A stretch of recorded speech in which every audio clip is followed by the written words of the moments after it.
Olá, sejam bem-vindos a mais um Psicologia Espírita com Joana de Ângeles.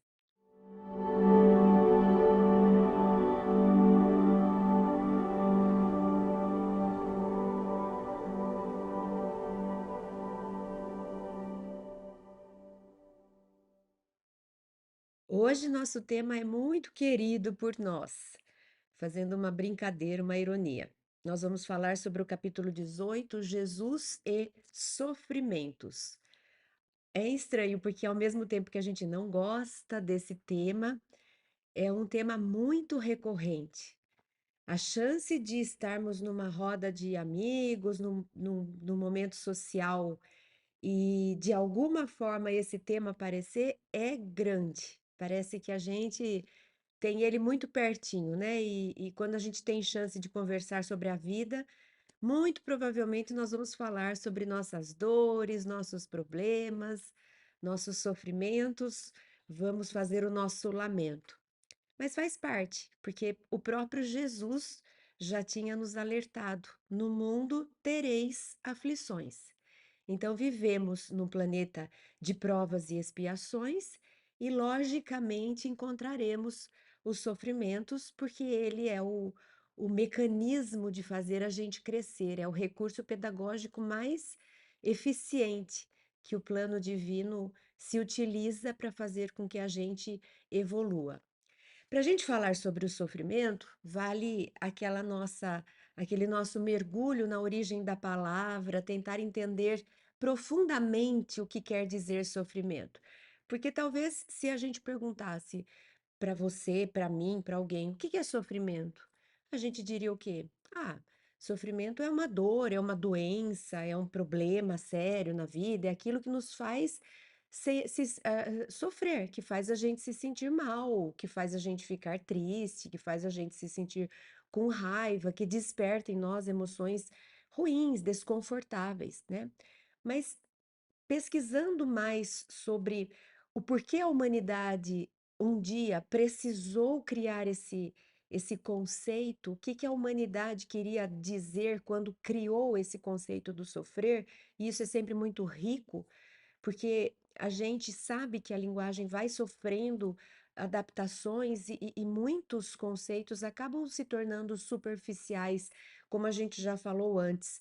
Por exemplo, quando a gente hoje diz eu amo sorvete, né? É um jeito da gente dizer que gosta do sorvete mais do que gosta de outros alimentos. Mas aí a gente utiliza o mesmo conceito, a mesma ideia de explicar que a gente sente pelo sorvete o que sente por um filho, pelo marido, pelo pai, pela mãe.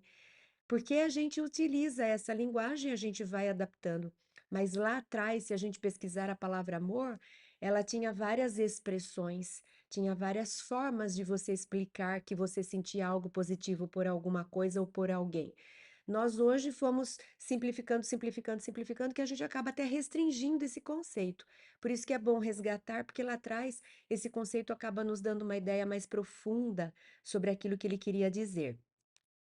Então, nós podemos ir, por exemplo, para o latim, e existe uma ideia que o sofrimento pode ter vindo desse conceito, desse verbete do latim, sulfere. Sulfere. O que que é sulfere? Aliás, não é sul, é sufere, porque sul é sobre, né? Su que é abaixo. Então, sufere é sob ferros. Então, lá atrás, há milhares de anos atrás, alguém disse: essas pessoas ou aquela pessoa está sob ferros, sufere. É um termo que eles usavam, esses antigos romanos, para se referir aos escravos, aos acorrentados, aqueles que estavam presos, estavam carregando ferros. Imagina aqueles objetos quase que de tortura que se colocava para a pessoa não se movimentar, não escapar, eram prisioneiros, eram escravos. Então, o sofrimento tem relação também, porque ele deriva de várias possibilidades, mas tem relação também com essa expressão que os antigos romanos usavam para se referir aos escravos, aqueles que estavam acorrentados, os prisioneiros, estavam sob ferros, sufere. Aí sufere veio para o sofrimento. Essa é uma possibilidade. Então a gente já vai imaginando, óbvio, quem que gostaria hoje de estar sob ferros, acorrentado, prisioneiro, escravo? Então, não é à toa que a gente tem no nosso inconsciente coletivo uma ideia ruim do sofrimento, negativa. Por isso que todos nós queremos, o tanto possível, se livrar dos sofrimentos, porque ninguém quer ser prisioneiro escravo, ninguém quer carregar ferros, ninguém quer estar acorrentado. Então, por isso essa visão negativa, pessimista do sofrimento. Mas se nós formos estudar o livro Plenitude, que talvez seja um bom candidato para uma temporada futura, quando nós estudamos aqui em nosso grupo de estudo, nos primeiros encontros, porque o livro que Joana, que é muito inteligente, chama de Plenitude, ele vai falar sobre sofrimento. Mas se ela tivesse colocado lá sofrimento, quem ia querer pegar esse livro, né? Muitas vezes a gente ia querer escapar dele. Aí ela coloca plenitude. E aí você vai achando a plenitude. O caminho para achar a plenitude é entender, enfrentar e aproveitar o sofrimento. É o livro inteiro falando sobre o sofrimento. Os primeiros encontros foram pesados e a gente, nossa, o que que a gente foi fazer? Onde a gente foi se meter? Meu Deus do céu, ficaram um ano inteiro falando sobre sofrimento. E os últimos encontros foram emocionantes. A gente tem esse grupo de estudo há mais de 20 anos, ou há quase 20 anos, já estudamos a obra inteira. Esse foi o que nos causou mais emoção para terminar. Tocou em lugares da nossa alma muito especiais e nós agradecemos. No último encontro, nós agradecemos por cada sofrimento da nossa vida, porque Joana nos ajuda a ressignificar, a entender, não é nem ressignificar, é encontrar o verdadeiro significado do sofrimento. Nós entendemos o sofrimento de um ponto de vista que nós fizemos as pazes com ele, nós entendemos a sua finalidade e a gente brincava que a gente, a partir de então, ia querer sofrer. Manda Deus mais sofrimento, justamente porque a gente entendeu a finalidade dele. E a finalidade desse sofrimento, segundo a ótica divina, não tem nada a ver com nos escravizar, nos acorrentar e nos aprisionar. Então, fica esse convite para que a gente visite, estude a obra Plenitude de Joana de Ângeles. Se a gente tem alguma questão com o sofrimento que queira resolver, entender, se aprofundar. Se for do interesse, busquem Plenitude de Joana de Ângeles. Ela vai nos dar o verdadeiro sentido do conceito de sofrimento. Então, nós não gostamos do sofrimento justamente porque temos sim um caldo cultural em que ele aparece como punição, ele aparece como castigo, ele aparece como tortura, ele aparece para quem não é do bem. É pesado quando a gente fala de sofrimento.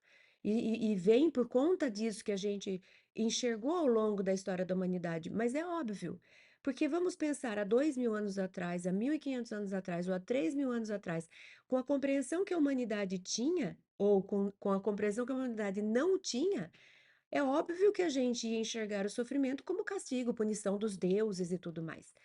É recente essa ideia, principalmente o Espiritismo nos trouxe esse outro ponto de vista, mostrando a finalidade do sofrimento, que não é castigar, não é punir, é simplesmente mostrar para a gente onde está o desequilíbrio espiritual, moral, emocional das nossas vidas, para que a gente o reconfigure, para que a gente o reequilibre. A gente reequilibrou, pronto, passou, nunca mais esse sofrimento vai me tocar. Ele é simplesmente uma forma concreta e simbólica de mostrar para mim onde que estão as minhas questões, os meus conflitos, onde é que eu preciso mexer na minha vida, em quais temas. É uma carta enigmática que o inconsciente nos manda na forma de sintoma, de problema, de confusão, na forma desconfortável daquilo que a gente chama de sofrimento. Mas a gente tem essa visão do passado que sofrer era castigo, era ser escravo, por isso que a gente entende esse sofrimento ainda de um jeito tão ruim. Quando Joana de Ângeles nos mostra que ele é um dos maiores mecanismos pedagógicos de crescimento espiritual. Ainda pesquisando a origem da palavra, nós podemos ir lá agora trazer outra palavra também do latim, a palavra passio. Por quê? Porque sofrimento é sinônimo de paixão. Quer ver como a gente sabe disso, às vezes sem saber que sabe? Como a gente costuma se referir aos últimos momentos da vida do Cristo, quando ele passa lá pela via sacra em direção à crucificação? Que a gente comemora nesse momento aí da Páscoa? Páscoa, a gente comemora a paixão de Cristo. E o que é paixão? Vem desse latim passio, que é sinônimo de sofrimento, mas é sinônimo também de aguentar, de passar. Quando a gente fala paixão de Cristo, a gente está querendo dizer a passagem de Cristo em que ele suportou essa dor, esse sofrimento, em benefício de um crescimento, não dele especificamente. Se bem que é lógico que ele continua crescendo, a gente continua se desenvolvendo, e não importa onde a gente já esteja, a gente sempre continua, é uma experiência a mais, mas é um crescimento nosso. Ao passar por aquele sofrimento, Jesus nos deu o maior ensino que a humanidade já teve. Ele ensinou como é que a gente vence o mundo, como é que a gente vence as dores e os sofrimentos com dignidade e tirando proveito para crescer, para se aproximar de Deus. Então, o sofrimento é também sinônimo disso que a gente chama de paixão, que também vem do latim esse passio, ou até pati, que significa passar, sofrer, suportar, aguentar. Então, olha como a gente vai ampliando o conceito de sofrimento. Agora, quando falo de sofrimento, eu já consigo imaginar.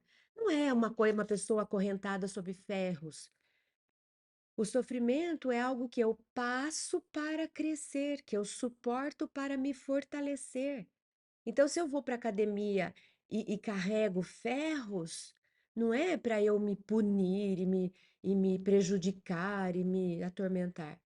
É para que eu saia de lá com músculos maiores, para que eu saia de lá mais fortalecido. Então, o sofrimento pode também ser visto como uma passagem de um ponto menor, menos evoluído, para um lugar mais evoluído, mais desenvolvido. É uma passagem que leva ao crescimento, ao fortalecimento, ao amadurecimento, à evolução. Então, quando eu digo estou sofrendo, a gente já começa a imaginar aquele livro Plenitude que eu disse, quase que a gente fala, que bom, você está crescendo. Ah, eu estou passando por um sofrimento. Uau! Você está então no momento de avançar? Você vai subir alguns degraus? Mas não, como a gente ainda é muito ignorante, se alguém diz estou passando por um sofrimento, a gente faz o quê? Ai, lamento, sinto muito, que pena. Como assim, que pena? Por isso que o Evangelho tem aquele trecho lindo, não vou me lembrar de cabeça a referência, mas quando o Espírito descreve os pensamentos de uma jovem que está observando do ponto de vista de uma pessoa pobre, em necessidade, em sofrimento. Então, a gente imagina essa jovem que não pode desfrutar das riquezas da vida, das festas. Ela deve estar numa condição de muita pobreza. E esse espírito sonda a mente dela e descreve nessa linda página do Evangelho segundo o Espiritismo.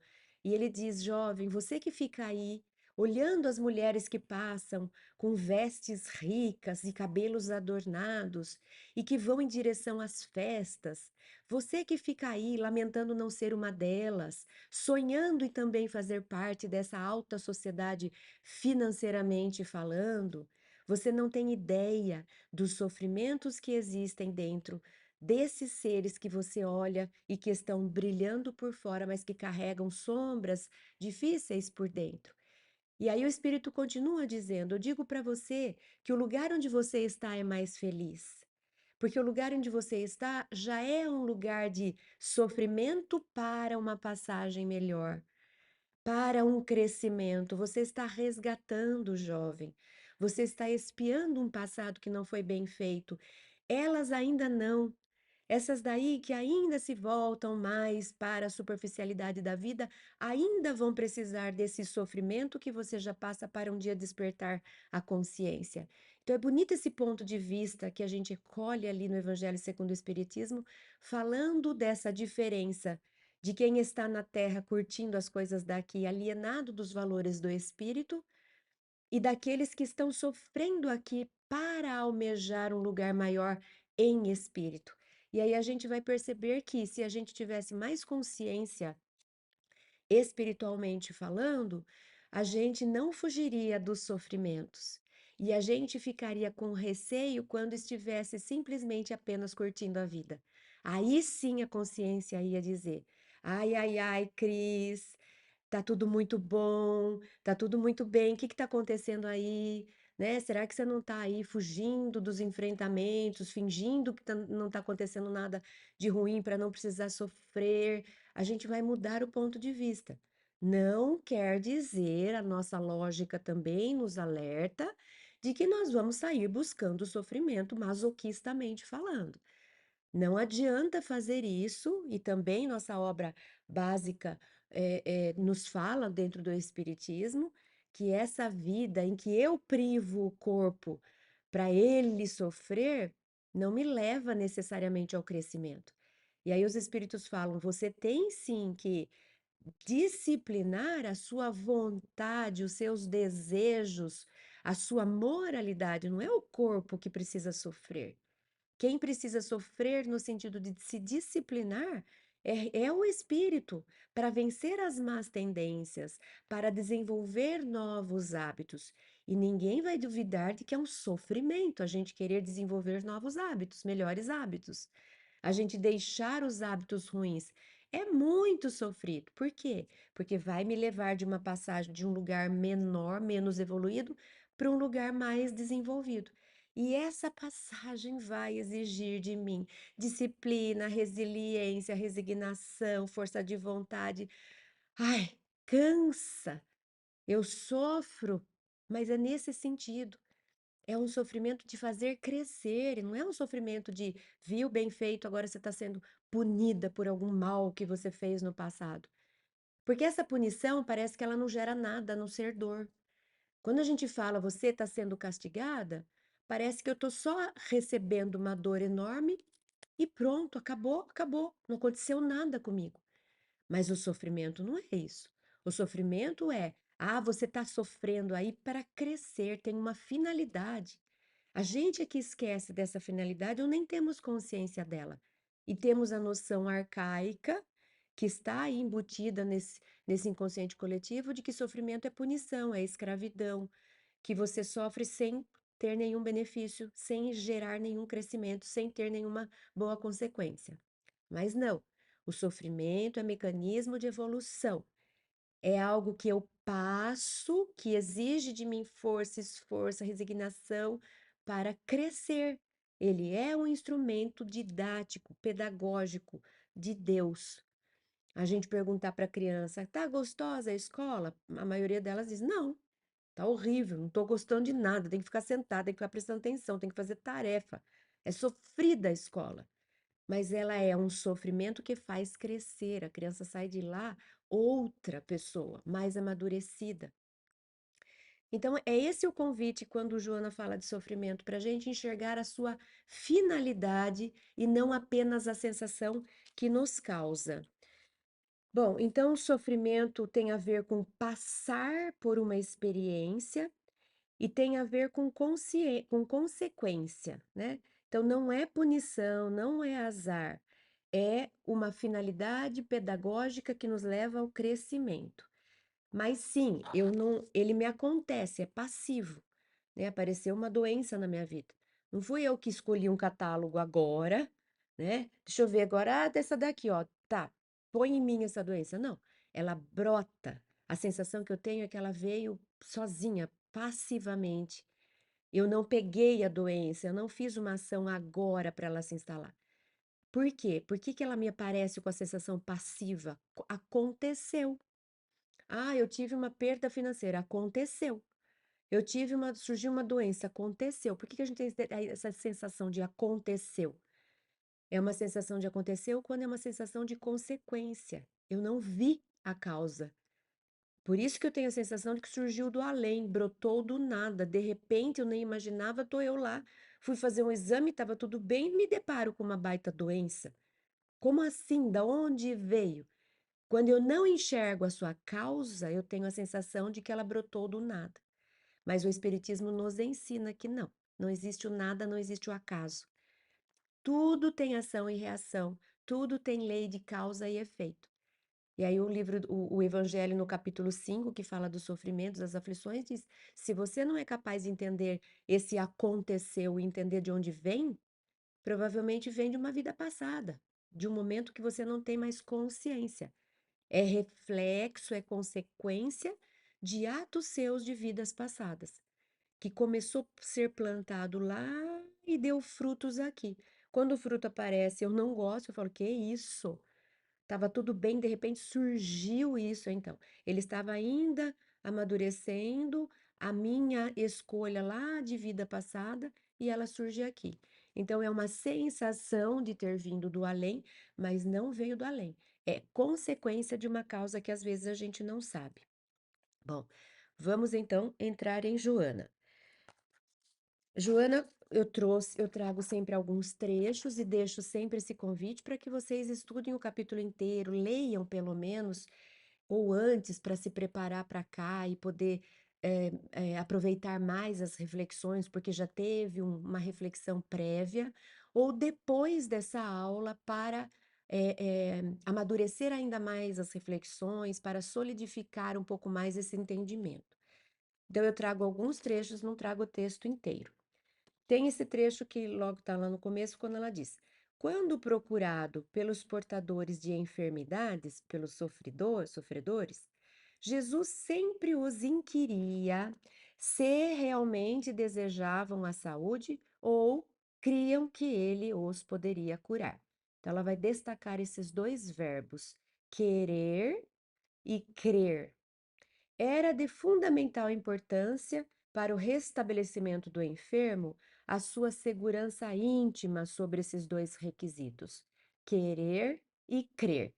Então, Joana começa analisando como era a relação de Jesus com aqueles que foram curados. Como era que Jesus tirava o sofrimento daqueles que o procuravam? Que acontecia? Que mecanismo tinha ali? O que a gente pode aprender analisando Jesus livrando algumas pessoas do sofrimento? E Joana diz que não era de graça. A gente sabe que não era de graça que Jesus simplesmente ela, puf, como um toque de mágica. Jesus mostrava que tinha um mecanismo mexendo para que aquilo acontecesse. Tinha explicação racional para aquilo que acontecia. Jesus não estava infringindo leis divinas. Jesus estava utilizando leis divinas que permitiam que ele livrasse uma ou outra pessoa do sofrimento.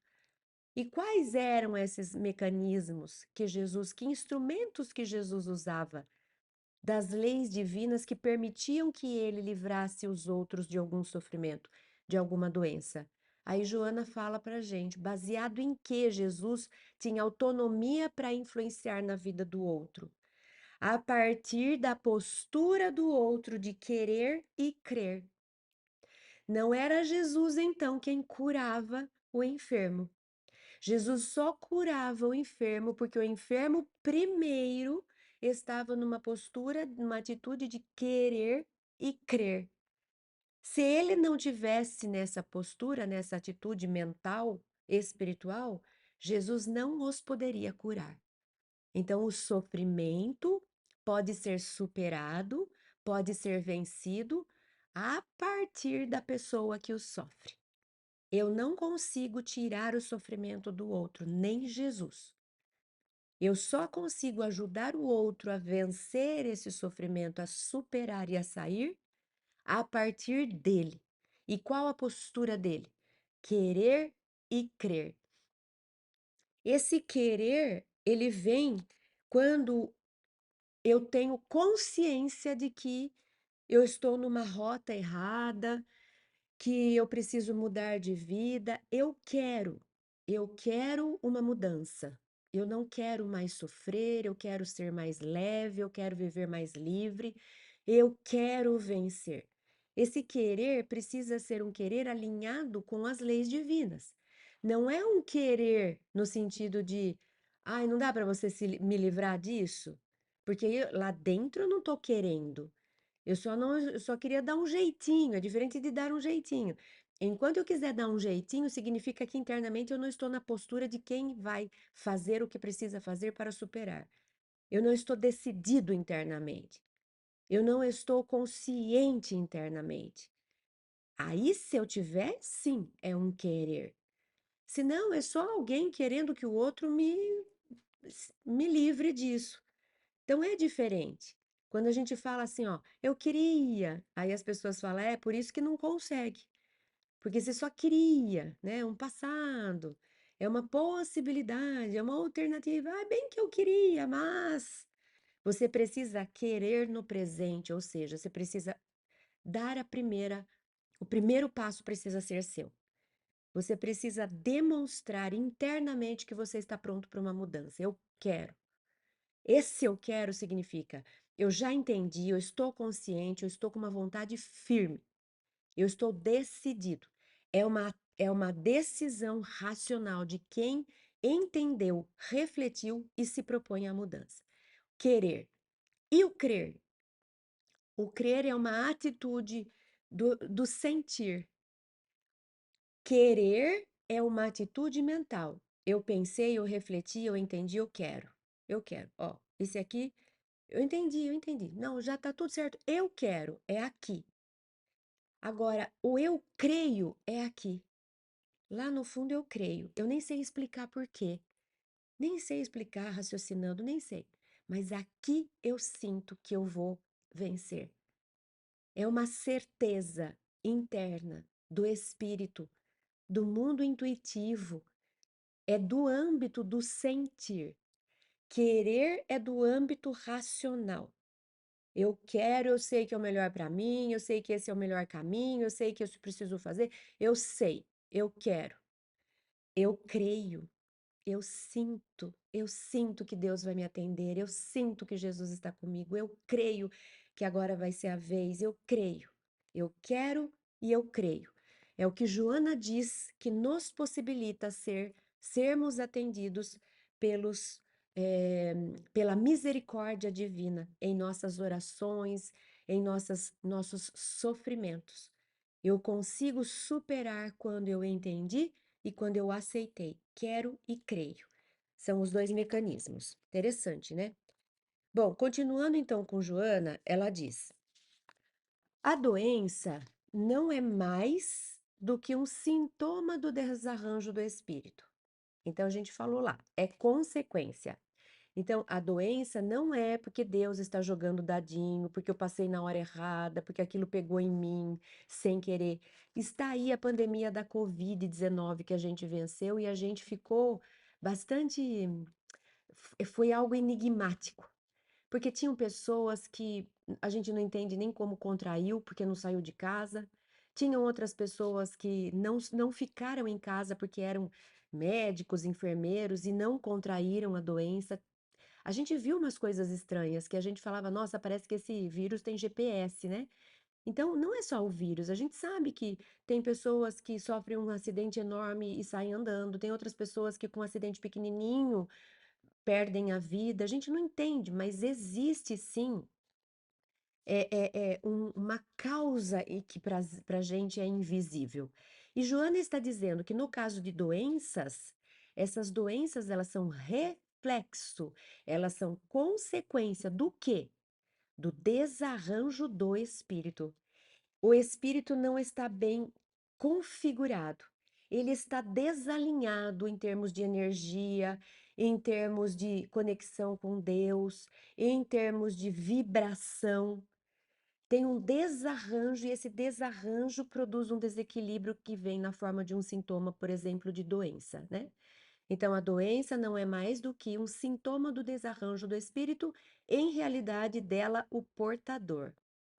O ato de querer, eu quero vencer isso, eu quero entender para que isso veio, eu quero aproveitar essa doença para me aprimorar, eu quero superar. Então, o ato de querer libera-o dos elementos perniciosos, geradores dos distúrbios que se apresentam na emoção, na mente e no corpo.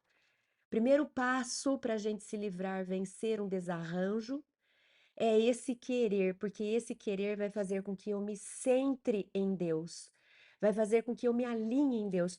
Veja que no Pai Nosso, a gente costuma falar para, no Pai Nosso a gente pede que seja feita a sua vontade, não a nossa, né? As suas leis sobre a sua vontade sobre a minha. O que que eu estou dizendo?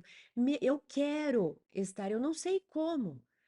Mas ao falar eu quero, eu permito que a lei divina atue sobre meu livre-arbítrio, que eu dei permissão, para me ajudar a me arranjar. Então, faz parte. Vamos pegar um exemplo de uma criança. A criança quer fazer alguma coisa, mas ela não sabe como. Ela não sabe o caminho, ela não tem ainda habilidades para isso, mas ela quer. Então, ela pede para a mamãe dela, para o papai, para o educador: eu quero pôr água aqui dentro, mas eu não consigo. Mas como ela quer, ela põe em ação, ela movimenta, ela pede, ela busca, buscar e achareis. Aí ela vai e ela fala, eu quero. Aí a mãe vem e ajuda ela a pôr a água no copinho que ela não estava conseguindo. Ou seja, ela detectou a necessidade, ela quis providenciar aquilo, ela foi atrás, ela buscou e ela conseguiu. Mas não foi ela que fez. Mas ela conseguiu o que ela queria. É a gente com Deus. Deus, eu quero melhorar isso na minha vida, não sei por onde eu começo. Tudo bem, mas eu quero, eu ponho essa ação em movimento. E aí eu vou pedir se a mãe consegue atender o filho, imagina se o pai não vai me atender. Talvez não seja no meu tempo. Talvez eu tenha que esperar um pouco mais. Talvez não seja na minha forma. Talvez a mãe venha e ao invés de pôr água direto, ela pega essa jarra, põe numa jarra menorzinha, que daí eu consigo carregar e fala: agora você põe. Ela me ajudou, mas ela não fez o que eu queria, que era pôr direto. Ela passou para um lugarzinho menor, para eu poder pôr de um lugar para o outro. O serviço foi meu. Então, Deus também vai providenciar isso, mas talvez não seja no meu tempo, do meu jeito, às vezes eu não enxergo. Porque eu fico esperando a mãe pôr no meu copo, e a minha mãe não põe no meu copo, e a minha mãe não põe no meu copo, eu digo, ela não me atendeu. E eu não prestei atenção que ela não pôs no meu copo, mas ela pôs a água num lugar pequenininho que eu ainda dou conta de segurar. Mas como eu queria que ela pusesse aqui, minha expectativa estava aqui, eu não prestei atenção que ela me deu aquilo que eu precisava, porque ela não me deu na forma como eu queria. Muitas vezes é assim que Deus age. Deus nos atende, mas como não foi do jeito que eu queria, eu não vejo. Tá na minha cara e eu não sou capaz de enxergar, porque ele não fez aquilo que eu queria que ele tivesse feito.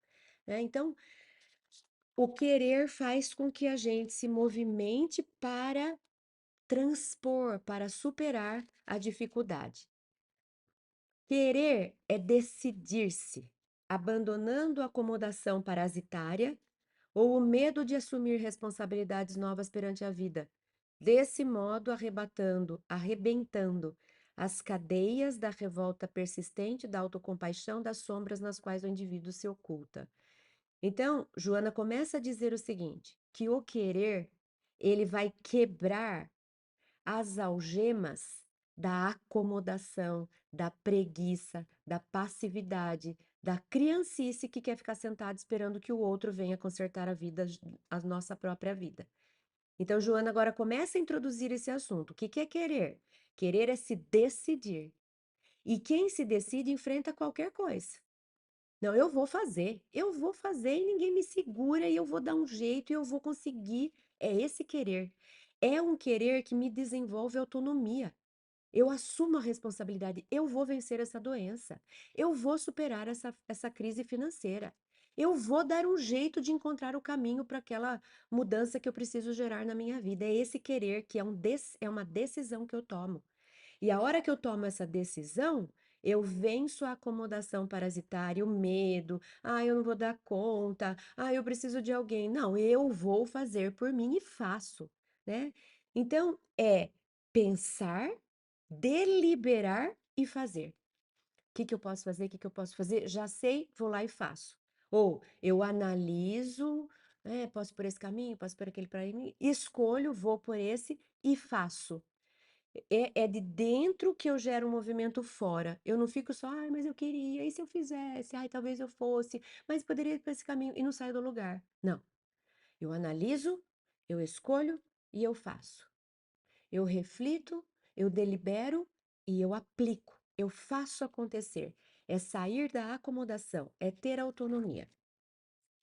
Ela continua: há uma crença automática, natural, herança arquetípica das gerações passadas, que induz a aceitação dos fatos, das ideias e experiências sem análise racional. E existe aquela outra que é resultado da elaboração da lógica, das evidências dos acontecimentos com as quais a razão anui. Então, tem um refletir nosso que parece que não dá em nada. E a gente fala, nossa, mas eu pensei tanto, mas eu quis tanto, mas eu refleti tanto. Provavelmente eu fico num lugar que é um lugar como se fosse de crenças disfuncionais, de lendas. Eu fico nesse lugar preguiçoso, eu fico indo atrás de superstições, eu gasto tempo, energia, eu faço uma busca, mas é uma busca ainda de quem não quer enfrentar de frente, não quer ter o enfrentamento, não quer pegar a mão na massa. Ah, eu quero mudar, então eu vou lá, não tenho nada contra, não é uma crítica no sentido de julgamento. É da postura, não é de quem oferece, mas às vezes eu vou atrás desses mecanismos que tem de leitura do futuro, de jogos, para falar para mim o que que eu tenho que fazer, o que que eu tenho que movimentar. Não é lógica a nossa vida. Para eu sair daqui e ir ali, não adianta eu recorrer a essas superstições, a esses jogos, que se eu fizer tal coisa, não tem atalho, não tem jeitinho. Só existe um caminho, que é o que Joana fala, é dessa lógica de análise racional. O que que eu preciso mexer concretamente na minha vida de atitude? Ah, mas eu ouvi dizer que tem uma senhora, um senhor que faz uma coisa que daí ele descobre o que que você. Eu sempre querendo o caminho. Esse é um querer? Não é um querer. Essa é uma crença disfuncional, esse é um atavismo que eu já tentei fazer no passado que não funciona, sou eu tentando dar jeitinho. E não adianta dar jeitinho. Eu preciso entender o funcionamento das leis divinas e atuar dentro do que as leis divinas fazem. A sensação que a gente tem de que Jesus fez milagres é porque a gente não entende como ele atua sobre as leis divinas, que a gente não sabe. Mas ele garantiu para a gente que ele não fez nada para dar jeito, para passar, para pegar atalho. Tudo que ele fez foi dentro das leis divinas. Tanto que ele fala: vocês também vão poder fazer um dia. Vós sois deusas, um dia vocês também vão poder fazer. Hoje vocês ainda não fazem porque vocês não têm internamente recursos para isso. Vocês precisam aprender mais sobre a lei divina e vocês precisam desenvolver mais a sua própria fé, né? Então, quando os apóstolos não conseguiram curar um certo doente que estava possuído por obsessões sérias, né? Jesus falou: para esse tipo de atendimento precisa de mais recursos internos, de mais moralidade em termos de evolução espiritual. Vocês ainda não têm, mas um dia vocês vão ter, né? Então, mas tudo é explicado. Não existe uma coisa que a gente consegue rapidinho, facinho. Não dá para pagar uma dívida facinho se a gente demorou para contrair, se ela foi pesada, né? Então, existe coerência nas leis divinas. Então, não adianta a gente querer dar jeitinho. Querer e crer conduzem à luta, precisa ter jornada, precisa ter processo, precisa ter crescimento. Querer e crer conduzem à luta, mediante a decisão de sair da furna sombria para o campo do êxito. Então é isso. Quando eu cai a ficha, que eu falo, pronto, eu vou superar isso aqui agora. Chega de ficar sentado esperando o Salvador, chega de ficar me lamentando e falando que eu sou a pessoa mais infeliz do mundo. Chega. Agora eu quero e eu creio que eu vou conseguir.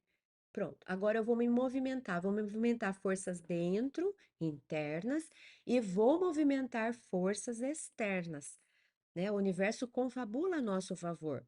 Se eu estou a favor de uma autocompaixão, de uma reclamação, o universo vai junto comigo.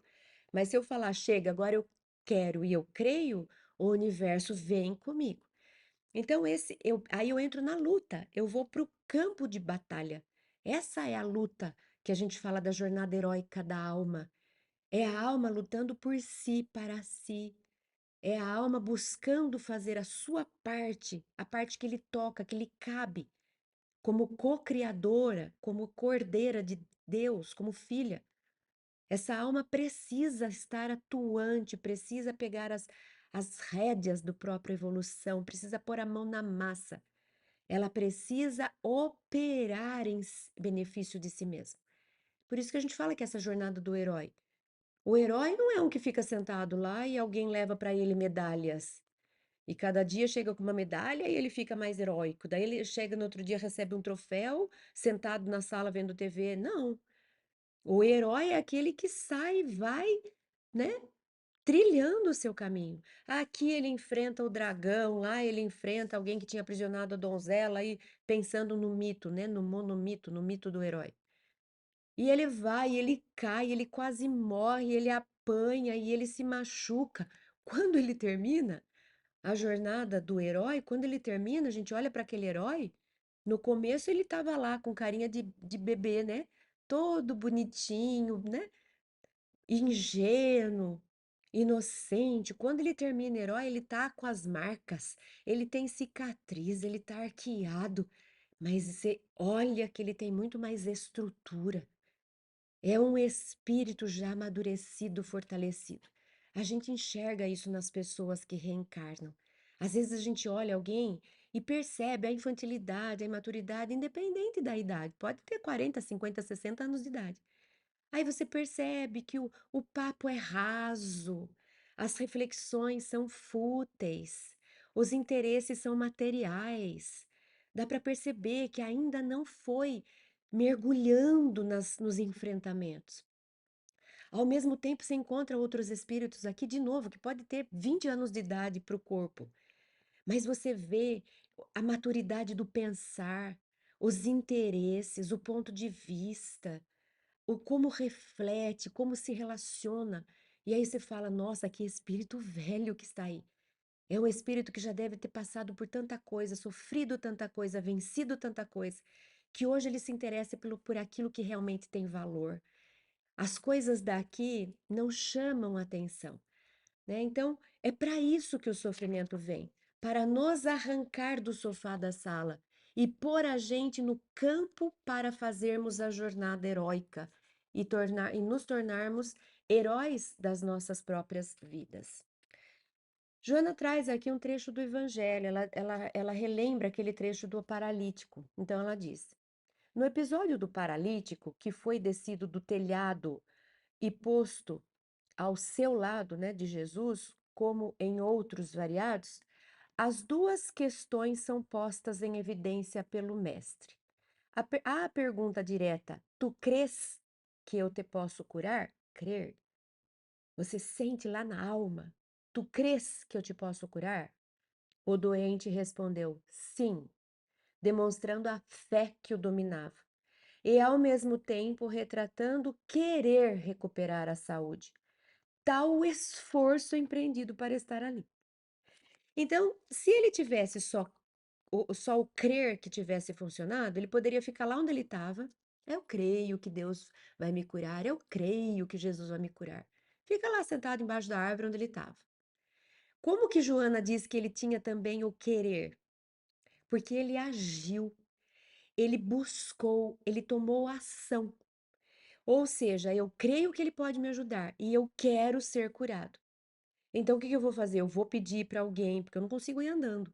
Eu vou pedir para alguém, e tem que ser alguém, porque uma pessoa não vai dar conta de me carregar. E ele foi, ele buscou, e ele pediu, ele movimentou um grupo.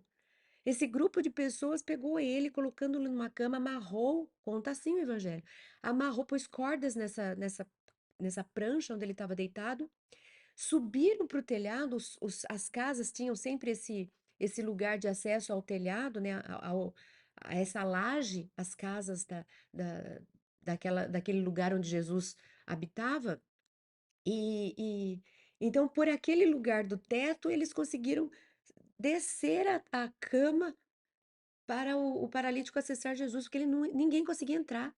A multidão estava tomada. Aí ele arranjou um jeito. Eu creio que Jesus vai me curar. Posso ficar aqui embaixo da árvore esperando? Ele não ia ser curado. Precisa dos dois instrumentos. Eu creio que Jesus possa me curar. Eu quero ser curado. Eu vou fazer e vou dar o meu jeito. A parte que me cabe eu vou fazer, que é chegar lá e pedir para Jesus. Aí depois Jesus faz o restante, que é a parte dele, que é o que Deus nos oferece. Mas antes eu preciso fazer a minha parte. Eu creio e eu quero. Eu ajo em benefício, eu busco, eu faço a minha parte, eu me movimento, eu vou. É a ação, é crer e querer. E aí, cadê? Aqui. Movimentar amigos e pessoas solidárias. Movimentar amigos e pessoas solidárias, submeter a seu desconforto de ser conduzido, tiver aumentadas as dores e, porque queria, conseguiu. Não deve ter sido fácil. Teve que se humilhar, implorar para as pessoas levarem, teve que pedir. Aí deve ter sofrido. Imagina alguém lá em cima, deve ter sentido dor. Não interessa. Quando eu quero, eu supero. Aí eu lembrei daquela frase: quem tem um para quê, supera e enfrenta qualquer como. Ai, como que eu vou sair dessa vida?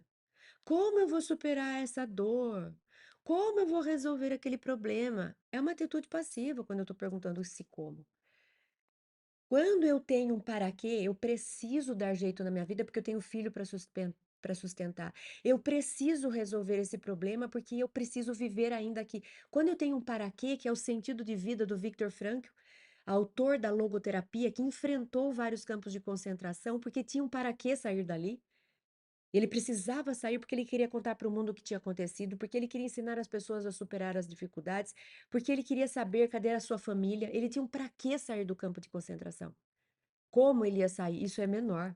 Ah, nós vamos dar um jeito, a gente vai fazer, nós vamos para cá, se não der, a gente vai para lá, a gente inventa, a gente corre, a gente faz, a gente age. Quem tem um para quê supera qualquer como. Não é o como que vai me segurar, não.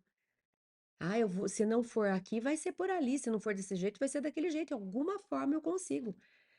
Algum como vai dar jeito, porque eu tenho um para quê, eu tenho uma decisão, eu quero. Quando eu quero, eu supero. A gente costuma dizer também aquela outra frase: não sabia que era impossível, foi lá e fez. É isso. Ai, não adianta ficar, ai, mas e se isso acontecer? Mas e se aquilo? Mas quem diria? Mas ai, como eu posso? Eu não vou dar conta. Para. Você quer? Você crê? Se mexe e lute. Aí sim você pode dizer se aquilo vai acontecer ou não vai acontecer. Mas ficar aqui imaginando, ai, mas e aí, lamentando, ai, nunca que ia dar certo, você não sabe. Você só sabe se você for lá, querer, crer e pôr a mão na massa. Aí você pode dizer, eu fiz de tudo, não era para ser. Enquanto você não fez tudo, você não pode dizer se aquilo ia dar certo ou não. Joana também diz: nas tuas dificuldades e dores, já caminhando para o fim, nas tuas dificuldades e dores, abandona a complacência, né, o coitadismo para com elas e toma a segura decisão de querer ser feliz e crer que o conseguirás. Nada te impede ou te entame.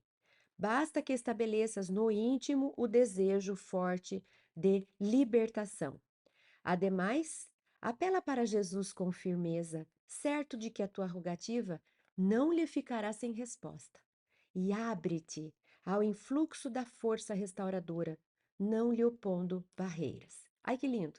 A gente termina assim, com Joana nos convidando. Faz o que é da sua parte fazer. Chega de ficar na lamentação, no coitadismo, contando para Deus e o mundo que você sofre. Chega. Queira vencer, enfrentar, sofrer para crescer. Queira, acredite nisso. Se movimente e apela para Jesus com firmeza, certo de que a tua rogativa não lhe ficará sem resposta. E abre-te ao influxo da força restauradora, não lhe opondo barreiras. Se entrega, Jesus vem. Opera em mim aquilo que o Senhor operou, em outros irmãos naquele momento em que o Senhor esteve aqui. Eu quero, eu creio. Me mostra, Jesus, como é esse caminho. Me ajuda a enxergar a sua participação em minha vida. Me ajuda a entender, a ter olhos de ver aquilo que o Senhor vai me oferecer. Porque eu sei que eu vou ser atendida se eu de verdade querer e crer. Que a gente se permita essa experiência. Que a gente não queira se livrar dos sofrimentos, porque é como se a gente quisesse falar não para a escola que vai me fazer crescer. Que a gente aceite o sofrer na medida certa, nem mais e nem menos. Nem querendo aumentar para ser a coitadinha, nem querendo fugir para não enfrentar e não crescer. Mas que a gente use esses dois recursos, querer e crer, para permitir que Jesus também faça por nós aquilo que ele se dispõe a fazer até hoje. Obrigada pela atenção e até a semana que vem, se Deus quiser.